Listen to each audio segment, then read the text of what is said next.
در 2 کلاس قبلی مربوط به اسرائیل دیدیم قوم یهود چطور شکل گرفت، چطور حکومت ساخت، چطور شکست خورد و پراکنده شد و بعد از ترک سرزمین موعود سرنوشت سرزمینشون در 1800 سال بعدش چی شد. حالا وقتشه یه سوال مهم بپرسیم. وقتی یه ملت هیچ مرز مشخصی نداشت، هیچ پادشاهی نداشت و توی چندین کشور مختلف با زبان‌ها و فرهنگ‌های مختلف زندگی می‌کرد، چطور تونست هویت ملی خودش رو حفظ کنه؟ توی این قسمت می‌خوایم سراغ عجیب‌ترین ویژگی قوم یهود بریم. اینکه با وجود 1800 سال تبعید، دین، زبان عبری، سنت‌ها و حتی رویاهاشون رو حفظ کردن. برخلاف هر تبعید دیگه در تاریخ که باعث میشد ملتی که تبعید میشن در جامعه مقصد حل بشن. قراره بررسی کنیم یهودیایی که به اروپا، شمال آفریقا، بین النهرین و جاهای دیگه رفتن چه سرنوشتی پیدا کردن. توی قرون وسطا مسیحی‌ها باهاشون چطور رفتار کردن، مسلمونا چطور، و اولین جرقه‌های نفرت مدرن نسبت به یهودی‌ها از کجا شروع شد و در نهایت چه وقایعی زمینه رو برای شکلگیری ایده صهیونیسم فراهم کرد.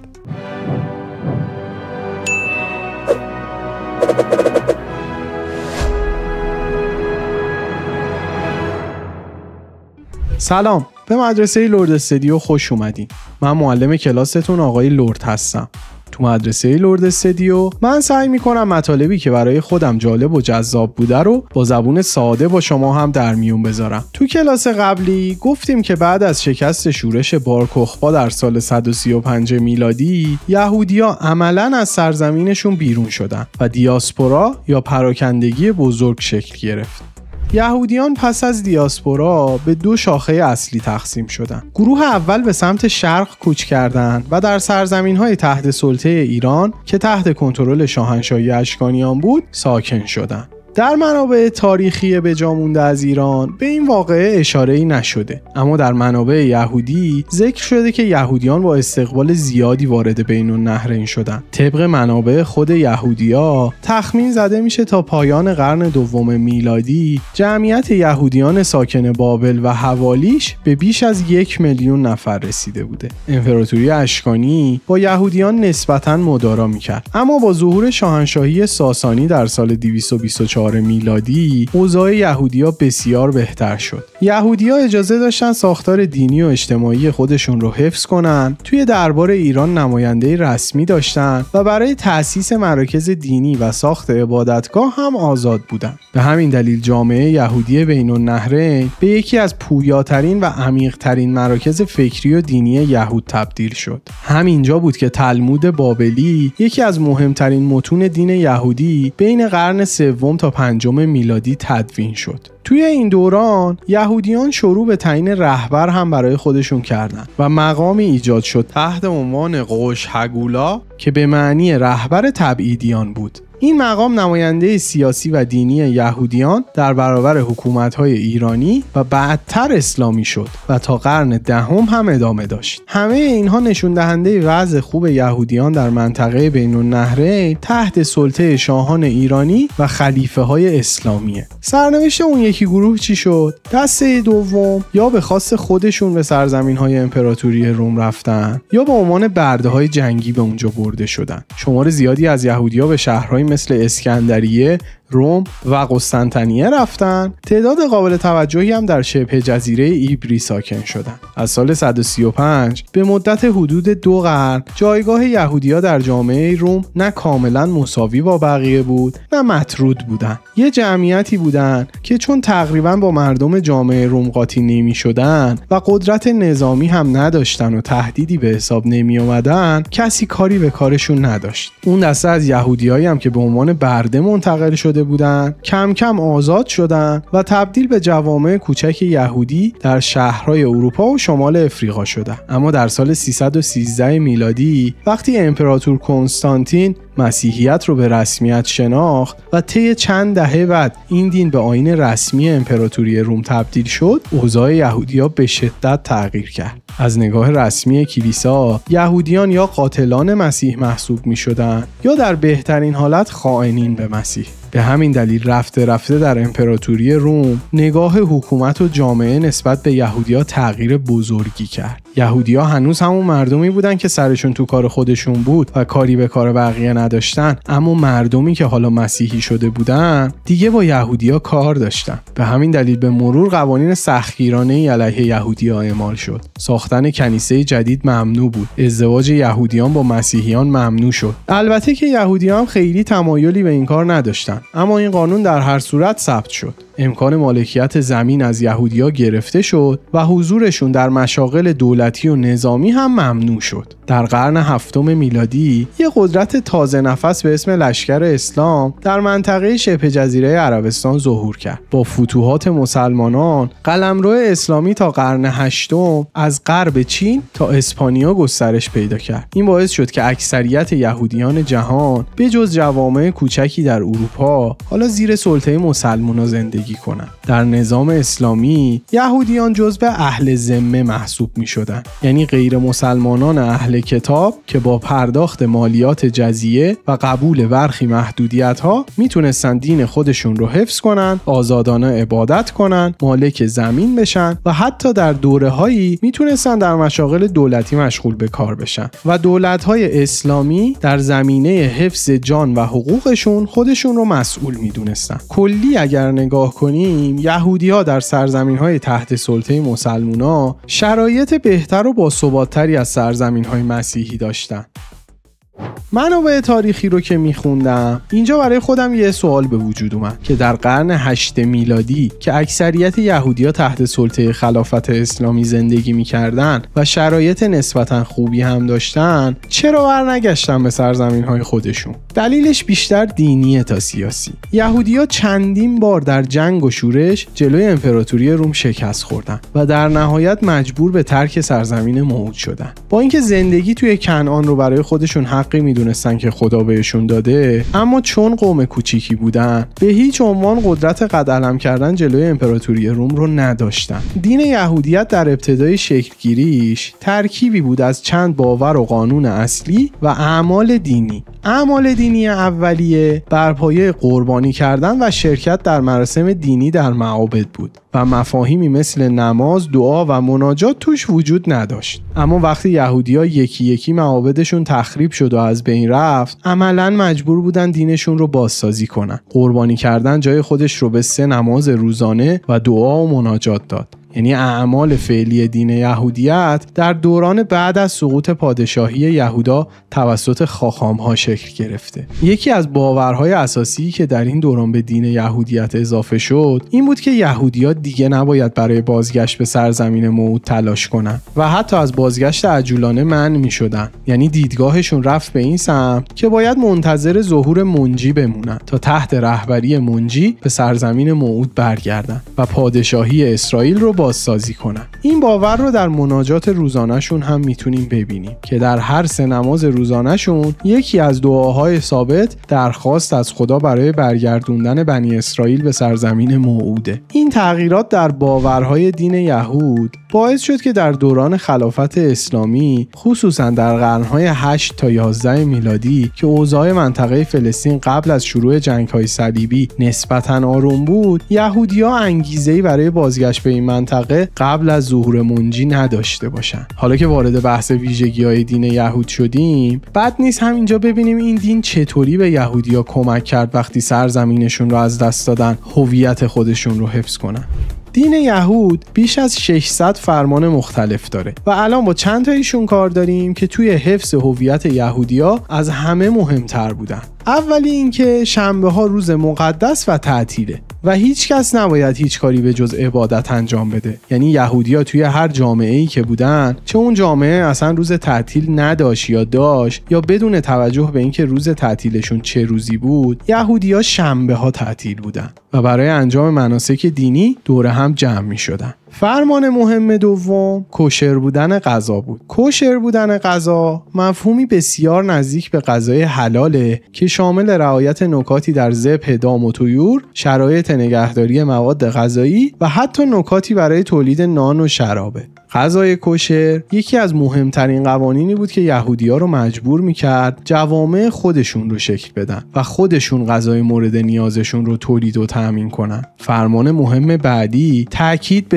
ازدواج یهودیان با هم بود. این فرمان هم مشخصه که باعث میشد یهودیان با جوامع مقصدشون مخلوط نشن و با ازدواج درون قومی به حفظ هرچه بیشتر هویت خودشون کمک کنن. جدای از این فرمان‌ها ویژگی‌های دیگه‌ای هم بین مردم یهود وجود داشت که اونی که باهاش الان کار داریم تأکید بر علم آموزی و عبادت بود. به منظور یادگیری علم و عبادت روزانه تمامی یهودیان فارغ از منطقه‌ای که توش زندگی می‌کردن و زبانی که برای زندگی روزمره لازم داشتن مجبور بودن زبان عبری رو هم حتما یاد بگیرن تا بتونن کتاب مقدس و کتب علمی یهودی رو بخونن. در مجموع این ویژگی‌های دین یهودی به مردم یهودی بسیار کمک کرد که بتونن هویت خودشون رو در حدود 1800 سال بی سرزمینی حفظ کنن. اما همین ویژگی‌ها عامل بدبینی جوامع میزبان نسبت به یهودی‌ها هم میشد. فرض کن یکی از ساکنین یزد در قرن 8 میلادی هستی. یه گروهی از مردم به شهر شما کوچ کردن. با تو فارسی حرف میزنن اما بین خودشون عبری حرف میزنن. قصابی و نونوایی خودشون رو راه انداختن. همه توی محله مشخصی زندگی میکنن. ازدواجشون با خودشونه و با اینکه تو جمعه ها تعطیلی، اونا جمعه ها کار میکنن و شنبه ها تعطیلن.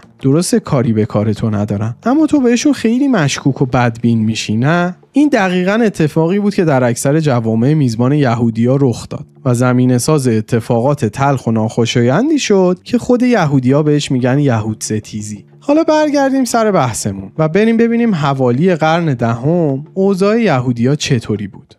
توی قرن دهم میلادی خلافت عباسی قدرتش در حال کاهش بود و حکومت‌های محلی مختلف کنترل سرزمین‌های اسلامی رو به عهده گرفته بودند. با ضعف حکومت عباسی نهادهای یهودی حاضر در بین النهرین هم رفته رفته ضعیف شدند و اون نقشی که در رهبری دینی و فکری یهودیان سراسر جهان رو داشتن رو از دست دادن. جامعه یهودی حاضر در بین النهرین ضربه نهایی رو از حمله مغول‌ها در سال 1258 میلادی خورد. وقتی مغول‌ها بغداد رو اشغال و نابود کردند. در این دوره بخش زیادی از مراکز دینی یهودیت در بین النهرین از بین رفت و اونایی هم که باقی موندن خیلی ضعیف و کم اهمیت شدن و مرکزیت دینی یهودیت در این منطقه از بین رفت و تمرکز دینی، فرهنگی و جمعیتی یهودیان ابتدا به سمت شمال افریقا، بعد اسپانیا و بعدها اروپای شرقی منتقل شد. تقریباً از قرن 14 میلادی جوامع یهودی باقی مونده در خاورمیانه و سرزمین‌های شرقی فقیر، کم اهمیت و کم جمعیت تر از همیشه بودند. حالا برای اینکه وضعیت یهودیای اروپا رو توی همین دوران بررسی کنیم، اول باید یکم راجع به مسیحیت و رباخواری صحبت کنیم. در آیین مسیحیت، ربا یعنی وام با بهره از همون سالهای ابتدایی امری نکوهیده بود. در قرن 4 میلادی و به صورت دقیق تر در سال 325 میلادی شورای کلیسایی نیقیه برای نخستین بار رباخواری رو برای روحانیون مسیحی رسما ممنوع کرد. از همون دوران کشیش ها هم همواره مردم رو از ربا دادن منع می‌کردن، اما هنوز قانونی برای ممنوعیت عمومیش وجود نداشت. در قرن 12 میلادی شورای لاتران دوم به صورت رسمی ممنوعیت ربا دادن رو به کل جامعه مسیحی گسترش داد و هر گونه دریافت بهره رو گناه کبیره اعلام کرد. این ممنوعیت وقتی اعمال شد که اقتصاد اروپا رو به رشد بود و نیاز به وام در تمامی بخش‌های اقتصاد به شدت وجود داشت. درست هم اینجا بود که نقش یهودیا پررنگ شد. یهودیا طبق تورات حق نداشتن به همدین خودشون وام با بهره بدن، اما این قانون غیر یهودیا رو شامل نمی‌شد. از طرف دیگه به دلیل محدودیت‌های فراوان در مالکیت زمین، ورود به صنوف مختلف و منع فعالیت‌های سیاسی، وامدهی یکی از بهترین موقعیت‌های ایجاد شده برای یهودیان برای کسب درآمد بود. اینطوری از قرن 12 به بعد یهودی‌ها تنها گروهی بودن که توی اروپا میتونستن به شوالیه‌ها، تجار، اشراف و حتی خود کلیسا پول قرض بدن و بهره بگیرن. این نقش اقتصادی در عین حال هم یهودی‌ها رو به یکی از مهمترین بازیگران اقتصاد اروپا تبدیل کرد، هم باعث افزایش نفرت نسبت بهشون شد. همونطور که قبل‌تر گفتم، جامعه یهودی به دلیل ساختار خاصی که داشت بسیار بسته بود و با اروپایی ایتالیا خیلی مراوده نداشت. با ورود یهودی‌ها به عرصه وامدهی و صرافی، حالا گروهی از یهودی‌ها شکل گرفته بودند که با جامعه اروپایی مراوده داشتند. اما این یهودی‌ها افرادی بودند که پول قرض می‌دادن و بهره می‌گرفتن. این باعث شد در همین دوران کلیشه‌هایی مثل یهودی پولدار و طماع شکل بگیره، با اینکه اکثریت جمعیت یهودی‌ها مردمی فقیر و محروم بودند. حالا مردم اروپایی یهودی‌ها رو هم غیر قابل اعتماد و بیدین و خائن به مسیح میدونستن، هم بهشون بدهکار بودن و نمیتونستن وجود اقتصادیشون رو نادیده بگیرن. این فضا زمینه‌ساز شکل‌گیری عمیق‌ترین لایه‌های نفرت از مردم یهودی در اروپای قرون وسطی شد. اما نفرت از یهودی‌ها تنها خروجی این نقش بزرگ اقتصادی نبود. در سال 1264 میلادی بولسلاف پنجم، پادشاه لهستان که در اون دوران کشوری فقیر و بر پایه کشاورزی بود، سندی صادر کرد به نام منشور عمومی حقوق یهودیان. طبق این سند به یهودیان در سرزمین لهستان آزادی مذهبی، حقوق تجاری، محافظت قضایی و معافیت‌های مالیاتی اعطا می‌شد. هدف پادشاه از صدور این سند مشخص بود. میخواست با پررنگ کردن حضور یهودی‌ها در لهستان و استفاده از مهارت‌های اقتصادی و مالیشون، رشد اقتصادی و توسعه شهری رو برای لهستان به ارمغان بیاره. با صدور این منشور، لهستان به یکی از سرزمین‌های جذاب برای کوچ یهودیان تبدیل شد و رفته رفته یهودیان از سراسر جهان به این کشور کوچ کردند. خصوصاً از اواخر قرن 13 میلادی که با شروع بحران‌های اقتصادی و بدهی سنگین اشراف و کلیسا به وام دهندگان یهودی، موج‌های اخراج یهودیان از پادشاهی‌های مختلف در اروپا شدت گرفت. در سال 1290 میلادی ادوارد اول شاه انگلستان همه یهودیان را از کشور اخراج کرد. حدود 16,000 نفر از جمعیت یهودی انگلستان ناچار به ترک کشور شدند و تا بیش از 350 سال اجازه بازگشت نداشتند. در سال 1306 شاه فیلیپ چهارم فرانسه بیش از 100,000 یهودی را از فرانسه اخراج کرد. اخراج‌های دیگه‌ای هم در اسپانیا در سال 1492 و پرتغال در 1497 و برخی ایالات آلمان و ایتالیا رخ داد. در کشورهایی مثل اتریش و مجارستان هم تا اواخر قرن 15 محدودیت‌های زندگی برای یهودیان بسیار شدید شده بود. عملاً تا پایان قرن 15 میلادی به جز لهستان و عثمانی تقریباً تمام حکومت‌های اروپایی یا یهودی‌ها رو اخراج کرده بودند یا اونها رو در محله‌های بسته و کنترل شده‌ای به اسم گتو نگهداری می‌کردند. در نتیجه این اتفاقات تمرکز جمعیت یهودی‌ها تا پایان قرن 15 بیشتر به لهستان و عثمانی منتقل شده بود. در سال 1569 میلادی با اتحاد لهستان و لیتوانی منطقه وسیع و نسبتاً امنی برای یهودیان به وجود اومد و تا قرن 17 تخمین زده میشه که حدود 75% کل یهودیان جهان در این منطقه زندگی میکردن. این جمعیت نه فقط به لحاظ عددی چشمگیر بود، بلکه در این دوره مراکز دینی و علمی نوینی مثل حوزه‌های تلمودی لهستان و اوکراین پایه‌گذاری شد که در قرون بعد نقش مهمی در حفظ و تحول یهودیت ایفا کردند. از قرن 18 با آغاز عصر روشنگری قدرت کلیسا به مرور کم و کمتر شد و بخشی از تبعیض سیستماتیک نسبت به یهودی‌ها از بین رفت. همچنین با شروع انقلاب‌های لیبرال مفاهیم نوینی مثل آزادی فردی، برابری حقوقی و ملت‌سازی وارد گفتمان سیاسی اروپا شد. به خصوص پس از انقلاب فرانسه در سال 1789 و صدور اعلامیه حقوق بشر، یهودیان اروپای غربی به تغییر وضعیت خودشون خیلی امیدوار شدند. توی همین دوران پایه‌های فکری ملی‌گرایی داشت شکل می‌گرفت. بسیاری از متفکرین اولیه ناسیونالیسم در ابتدای راه از ایده ادغام اقلیت‌ها در بدنه ملت استقبال می‌کردند. در فرانسه در سال 1791 یهودیان برای اولین بار در تاریخ به عنوان شهروندان برابر به رسمیت شناخته شدند. ناپلئون در کمپین‌های نظامی خودش در اروپا آزادی‌های مذهبی برای یهودیان رو بیشتر کرد و در آلمان، ایتالیا و هلند بلند جرقه‌هایی از اصلاحات مشابه زده شد. مردم یهودی که قرنها درگیر سرکوب و انزوا بودن و دیگه واقعا از این وضعیت به سطوح اومده بودن، به این ایده دل بستن که با حل شدن در ملت‌های جدید و کنار گذاشتن بعضی ویژگی‌های مذهبی یا قومی میتونن تبدیل به شهروندانی با حقوق برابر بشن. اما ناسیونالیسم اروپایی خیلی زود از پروژه برابری به سمت همگونی فرهنگی و پالایش قومی منحرف شد. دولت ملت‌ها با گسترش ایده زبان و فرهنگ ملی یهودیان رو به عنوان غریبه‌های اصلاح ناپذیر می‌دیدند. در امپراتوری در حال زوال روسیه تزاری موجی از شدیدترین سرکوب‌ها موسوم به پوگروم‌ها در اواخر قرن 19 میلادی بر علیه یهودیان به راه افتاد که منجر به کشته شدن صدها هزار یهودی در اوکراین، بلاروس و لهستان شد.